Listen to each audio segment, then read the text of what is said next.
ఏపీలో నకిలీ మద్యం తయారీ కేసులు రాష్ట్ర రాజకీయాలలో తీవ్ర చర్చనీయాంశంగా మారాయి. ఈ కేసులో మాజీ మంత్రి వైసీపీ నేత జోగి రమేష్, ఆయన సోదరుడు జోగి రాముకు విజయవాడ ఎక్సైజ్ న్యాయస్థానం ఈ నెల 13వ తేదీ వరకు రిమాండ్ విధించింది.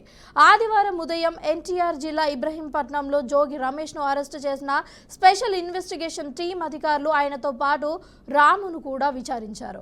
సుమారు 12 గంటల పాటు విచారణ జరిగిన తర్వాత వైద్య పరీక్షలు పూర్తి చేసి అర్ధరాత్రి తర్వాత న్యాయమూర్తి ముందు హాజరుపరిచారు. తెల్లవారుజామున 5 గంటలకు న్యాయమూర్తి రిమాండ్ ఆదేశాలు జారీ చేశారు. ఇద్దరిని విజయవాడ సెంట్రల్ జైలుకు పోలీసులు తరలించారు.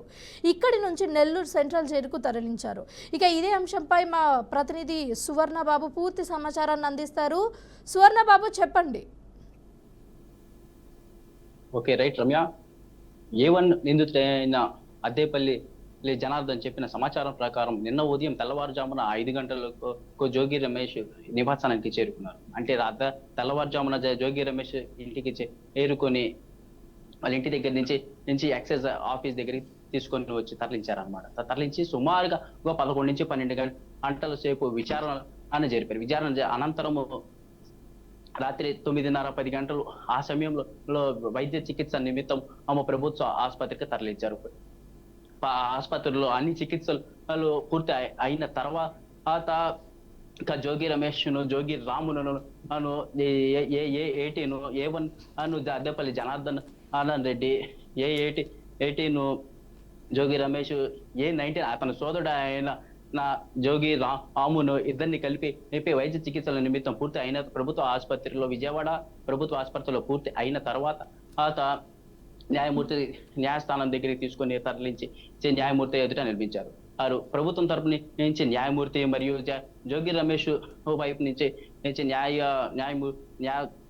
న్యాయమూర్తి ఇద్దరు కలిపి వాగ్వాదాలు జరిగిన తర్వాత ఈ రోజు నిన్నటి నుంచి, అంటే ఇప్పుడు రేపు 13వ తారీఖు వరకు రిమాండ్ విధించడం అయితే జరిగింది. ప్రస్తుతానికి ఇప్పుడు ఈ రోజు తెల్లవారుజామున 5 గంటలకు విజయవాడ సబ్ జైలుకి తరలించారు. విజయవాడ సబ్ జైలు నుంచి ప్రస్తుతానికి ఇప్పుడైతే నెల్లూరుకి ప్రెసెంట్ అప్డేట్ ఏంటంటే నెల్లూరుకి తరలిస్తున్నట్టుగా సమాచారం అనమాట. అయితే అయినప్పటికీ కూడా వైసీపీ ప్రభుత్వం అతని భార్య కుమారుడు ఏమంటారంటే, మా వైపు అనవసరంగా కేసులు పెట్టి, కుట్రపూర్వకమైన కేసులు పెట్టి మా పైన బురద జల్లి ప్రయత్నం జరుగుతుంది అని చెప్పేసి ఆవేదన వ్యక్తం చేస్తున్నారు. ఈ కూటమి ప్రభుత్వం జోగి రమేష్ పై అనవసరమైన కేసులు పెట్టి మమ్మల్ని అనవసరంగా తీసుకొని మమ్మల్ని తరలిస్తున్నారు, వారు కావాలని చెప్పేసి అని చెప్తున్నారు. అయితే అయినప్పటికీ కూడా ఇతనికి జోగి రమేష్ కి 2006 నుంచి వైన్ షాపులు జనార్దన్ రెడ్డికి మధ్యలో అనుబంధంగా ఇద్దరికి మధ్యలో వ్యాపారాలు నడుస్తున్నట్టయితే తెలుస్తుంది. అయితే ఇప్పుడు గవర్నమెంట్ మద్యం కేసులో ప్రస్తుతానికి ఇప్పుడు 2019లో లిక్కర్ స్కామ్ సుమారుగా 3,000 కోట్లపై అయిన జనార్దన్ రెడ్డికి మరియు జోగి రమేష్ కి మధ్యలో ఇట్లాగా జరిగింది అని చెప్పేసి తెలుస్తుంది. A1 నిందితుడైన జనార్దన్ రెడ్డి పూర్తి సమాచారం తెలుసుకున్న తర్వాత అతనే పూర్తిగా వివరాలు సీసీ ఫుటేజ్ మరియు గూగుల్ మరియు అటువంటి ఫుటేజెస్ మొత్తం తీసుకున్న తర్వాతనే జోగి రమేష్ ఇంటికి వచ్చి సోదాలు చేసిన తర్వాతనే జోగి రమేష్ ని అరెస్ట్ చేసినట్టయితే తెలుస్తుంది. అయితే సోదాల్లో పూర్తిగా ఇప్పుడు 2 ల్యాప్టాప్లు మరియు 3 ట్యాబ్లు విచారణలో తెలిసింది. వీటి పాస్వర్డ్ నిన్న ఉదయం నుంచి సుమారుగా 12 గంటల సేపు విచారణలో అతని పాస్వర్డ్ మరియు ఇంకా ఎవరెవరు ఉన్నారా అని చెప్పేసి విచారణలో తెలుస్తుంది. Thank you for the update Suvarnababu. Srisailam ఎడమగట్టు కాలువ సొరంగం పనులు తిరిగి ప్రారంభించేందుకు సర్కార్ అడుగు ముందుకు వేసింది. ఈ నేపథ్యంలో ఈ రోజు నీటిపారుదల శాఖ టన్నెల్ వద్దనైతే ఏరియల్ ఎలక్ట్రోమాగ్నెటిక్ సర్వేను సీఎం రేవంత్ రెడ్డి మంత్రులతో కలిసి ప్రారంభించారు. 2027 నాటికి పూర్తి చేసే లక్ష్యంతో ఏరియల్ సర్వే నిర్వహిస్తున్నారు. 2005లో ప్రారంభమైన ఈ ప్రాజెక్టు మొదట్లో 2,800 కోట్ల రూపాయల బడ్జెట్తో రూపొందించబడింది. 2007లో దివంగత ముఖ్యమంత్రి వైఎస్ రాజశేఖర్ రెడ్డి శంకుస్థాపన చేశారు. అయితే ఎన్జీఆర్ఐ ఆధ్వర్యంలో ఈ హెరిబ్లోరు మ్యాగ్నెటిక్ సర్వే జరగనుంది. భూమిలో 1000 మీటర్ల లోతు వరకు జియోలాజికల్ డేటాను నిపుణులు సేకరిస్తారు. భూమి లోపల ఉండే షీర్ జోన్లు, నీటి ప్రవాహాలను గుర్తించేందుకు చేపట్టేదే ఏరియల్ ఎలక్ట్రోమాగ్నెటిక్ సర్వే. ఇదే అంశంపై మరిన్ని అప్డేట్స్ మా ప్రతినిధి రామకృష్ణ అందిస్తారు. చెప్పండి రామకృష్ణ. మొన్న మంత్రివర్గం సంబంధించి ఏదైతే మంత్రివర్గం మండలి ఆమోదించిందో ఎస్ఎల్బిసికి సంబంధించి దానిలో భాగంగానే ఈరోజు నాగర్ కర్నూలులో మన్నేవారిపల్లిలో సీఎం రేవంత్ రెడ్డి పర్యటించిన తదనంతరం ఏదైతే హెలికాప్టర్కి సంబంధించి మ్యాగ్నెటిక్ సంబంధించింది పరికరాన్ని కూడా పరీక్షించి దానికి సంబంధించి అన్నీ కూడా చెక్ చేసి దానికి సంబంధించి ప్రారంభించడం కూడా జరిగింది. ఈ పరికరం ఏదైతే ఉందో దాదాపుగా 100 నుంచి 150 అడుగుల వరకు కూడా ఇది కింద భాగంలోకి వెళ్తుంది. దానికి సంబంధించి ఎలాంటి టెక్నాలజీకి సంబంధించి ఏమున్నాయి, కింద అండర్ గ్రౌండ్లో ఏమున్నాయి అనేది కూడా పూర్తిగా డేటాని పైకి పంపిస్తుంది. దానికి సంబంధించి తర్వాత పనులు కూడా ప్రారంభించడానికి ఈ పరికరం యూజ్ అవుతుందని కూడా సీఎం రేవంత్ రెడ్డి చెప్పడం జరిగింది. ఈ ప్రాజెక్ట్ ఎస్ఎల్బిసి సంబంధించి ఏదైతే ఉందో అప్పటి కాంగ్రెస్ ప్రభుత్వం వైఎస్ఆర్ హయాంలో 2005లో ఈ గవర్నమెంట్ స్టార్ట్ చేయడం జరిగింది. 2006లో పనులకి సంబంధించి ఎస్ఎల్బిసికి సంబంధించి కెనాల్ పనులను కూడా అప్పుడు రాజశేఖర రెడ్డి ప్రారంభించడం జరిగింది. ప్రారంభించిన దశలో దీని అంచనా వ్యయం ఏదైతే ఉందో 2000 బడ్జెట్లుగా ఉంది. దాదాపుగా అప్పుడు 10 ఏళ్లలో దాదాపుగా ఇది మొత్తం కూడా దీనికి 43 కిలోమీటర్ల లెంత్ ఏదైతే ఉందో అది దాదాపుగా 30 కిలోమీటర్ల వరకు కూడా పనులు పూర్తయినాయి. బీఆర్ఎస్ గవర్నమెంట్ ఏదైతే 10 ఏళ్ల పరిపాలన ఏదైతే చేసిందో ఆ టైంలో మిగిలి ఉంది దాదాపుగా 10 కిలోమీటర్లు. ఆ 10 కిలోమీటర్లు కూడా ఇప్పటి వరకు కూడా పనులు ఏవి కూడా పూర్తి అవ్వలేదని సీఎం రేవంత్ రెడ్డి కూడా ఈరోజు ప్రెస్కి మొత్తం కూడా క్లియర్గా చెప్పడం జరిగింది. ఆ సంవత్సరానికి 1 కిలోమీటర్ చేసినా కానీ దాదాపుగా 10 కిలోమీటర్ల పనులు పూర్తి అయిపోయాయి. ఇదేదైతే ఉందో అండర్ గ్రౌండ్ 43 కిలోమీటర్ల టెన్నల్కి సంబంధించి పనులు పూర్తయితే దాదాపుగా 4 లక్షల సాగునీటికి సంబంధించి కూడా యూజ్ అవుతుంది. అలాంటిది నదీ జలాలకు సంబంధించి ఎలాంటిది కూడా కృష్ణా నది మీద ప్రాజెక్టులు అనేది కూడా స్టార్ట్ చేయలేదు టీఆర్ఎస్ గవర్నమెంట్ అని కూడా సీఎం రేవంత్ రెడ్డి చెప్పడం జరిగింది. దాదాపు తాగునీటికి సంబంధించి ప్రాజెక్టులకి 1,86,000 కోట్ల వరకు ఖర్చు చేశారు. దానిలో మెయిన్గా చూసుకుంటే ఒక కాళేశ్వరంకి 1,06,000 కోట్ల వరకు బడ్జెట్ కేటాయించడం జరిగింది. బిల్లులు కూడా రిలీజ్ చేయడం జరిగింది. మిగతా కృష్ణా నదికి సంబంధించి ఎలాంటి పనులు కూడా గవర్నమెంట్ అనేది కూడా నిర్వహించలేదు అని కూడా సీఎం రేవంత్ రెడ్డి చెప్పడం జరిగింది. మేమైతే ఇప్పుడు స్టార్ట్ చేసాము. మొత్తానికి ఇది 2027 వరకు కూడా ఈ పనులు మొత్తం కూడా పూర్తవుతాయి. దీనికి సంబంధించి పూర్తయితే 1000 గ్రామాల వరకు తాగునీటికి సమస్య తీరుతుంది. 3 లక్షల ఎకరాల వరకు కూడా సాగునీటి సమస్య లేకుండా పోతుంది. నల్గొండకు సంబంధించి కొంత ఫ్లోరైడ్కి సంబంధించి కూడా ఇష్యూ ఉన్న నేపథ్యంలోనే అప్పుడు జలయజ్ఞంలో భాగంగానే వైఎస్ఆర్ ప్రభుత్వం ఈ నిర్ణయం తీసుకున్నట్లు కూడా చెప్తున్నారు. అండర్ గ్రౌండ్ కెనాల్కి సంబంధించి కూడా ఎక్కడా కూడా ఓల్డ్ అని ఎక్కడ 43 కిలోమీటర్లు తవ్వి ఈ ప్రాజెక్ట్ అనేది చేయటం లేదు. ఈ ప్రాజెక్ట్ ఏదైతే ఉందో అది మొత్తం కూడా కంప్లీట్ అయితే ప్రపంచం మొత్తం కూడా తెలంగాణ వైపు చూస్తుందని కూడా చెప్పడం జరిగింది Revanth Reddy. Right Ramakrishna, thanks for Maoist అగ్రనేత మల్లోజుల వేణుగోపాల్ వీడియో విడుదల చేశారు. అజ్ఞాతంలో ఉన్న మావోయిస్టులు ఆయుధాలు వదిలి ప్రజా జనజీవనంలోకి రావాలని పిలుపునిచ్చారు. పరిస్థితులు మారాయని, లొంగిపోయిన వారిని విప్లవ ద్రోహులుగా చిత్రీకరించకూడదని తెలిపారు. వారిపై చేసిన గద్దార్, కోవట్ ఆరోపణలు ఖండించారు. కాగా మావోయిస్టు పార్టీలో గత కొన్ని రోజులుగా లొంగుబాటు పరంపర కొనసాగుతోందన్నారు. ఇప్పటికే పార్టీ కీలక నేతలు లొంగిపోయారు. ఇక దీనికి సంబంధించిన పూర్తి సమాచారాన్ని మా ప్రతినిధి రాజేంద్ర అందిస్తారు. చెప్పండి Rajendra. Thank you Jhansi. Maoist పార్టీలో గత కొంతకాలంగా కొనసాగుతున్న అంతర్గత విభేదాలు, కలహాల నేపథ్యంలో అనేక మంది మావోయిస్టులు ప్రభుత్వానికి లొంగిపోతున్న పరిస్థితులు వరుసగా చోటు చేసుకుంటున్నారు. ఒకవైపు ఆపరేషన్ కగార్ పేరుతో కేంద్ర ప్రభుత్వం దండకారణ్యాల్లో మావోయిస్టుల ఏరివేతకు ప్రత్యేక కార్యాచరణ కార్యక్రమాలు కొనసాగిస్తుంది.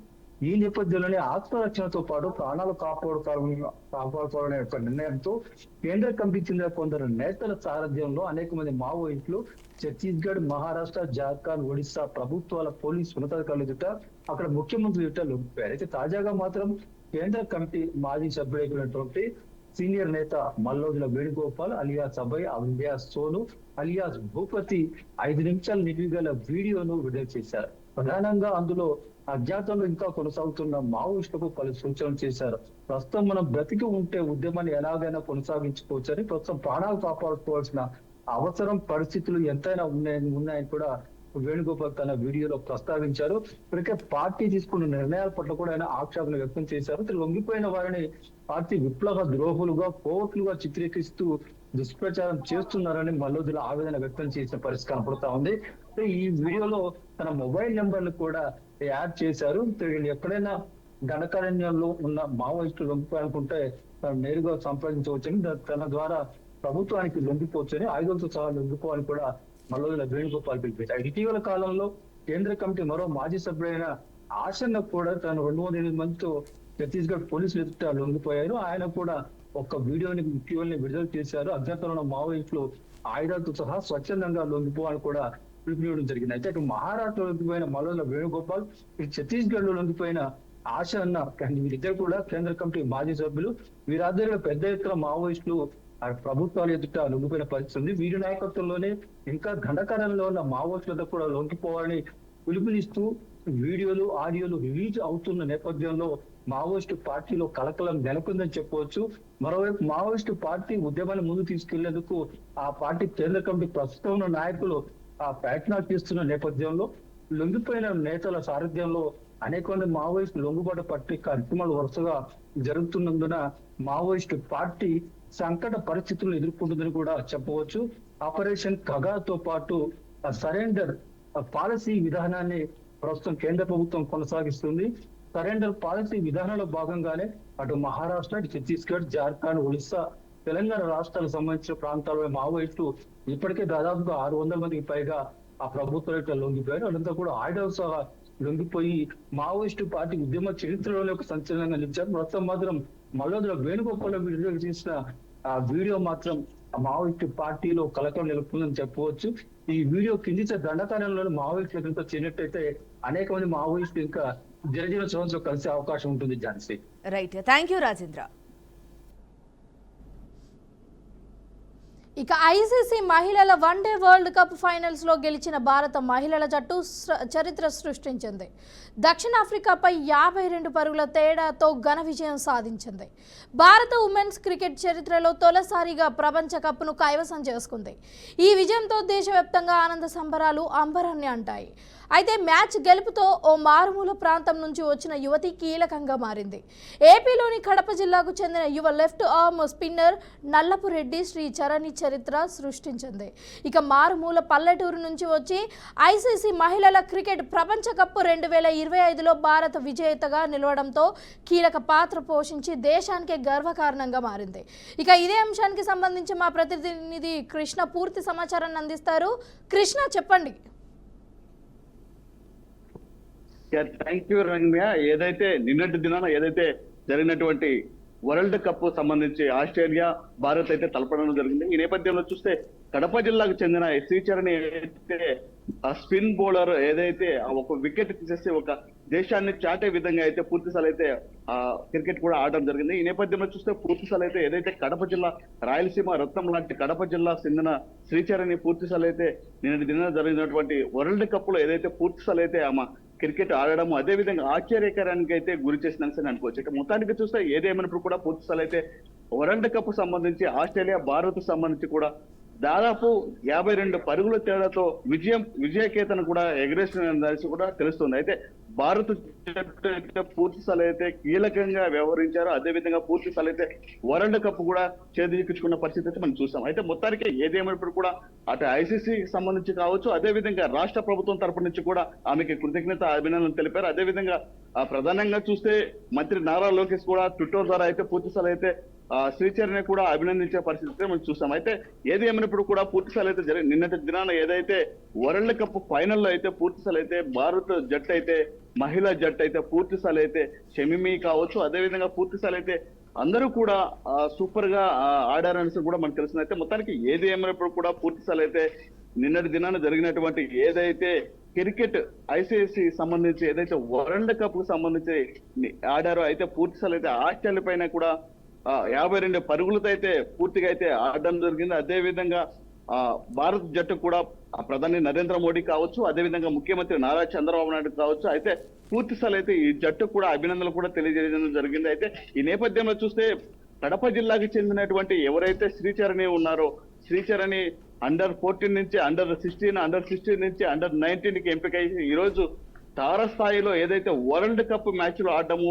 కడప జిల్లా వాసులుగా కూడా పూర్తిసార్లు అయితే హర్షం వ్యక్తం చేస్తున్న పరిస్థితి మనం చూస్తున్నాం. అయితే మొత్తానికి ఏదేమైనప్పుడు కూడా మారుమూల పల్లిలో ఉన్నటువంటి ఏదైతే కడప జిల్లాలోని ఎర్రగుంట్ల మండలంలో ఉన్నటువంటి నల్లపురెడ్డి శ్రీచరణి అయితే ఈ రోజు ఐసీసీకి ఎంపిక చేసి అదే విధంగా వరల్డ్ కప్ సంబంధించి ఆడడం అనేసి కూడా ఒక హర్షం కూడా ప్రజలు కూడా వ్యక్తం చేస్తున్న పరిస్థితి అయితే మనకు కనిపిస్తుంది రమ్య.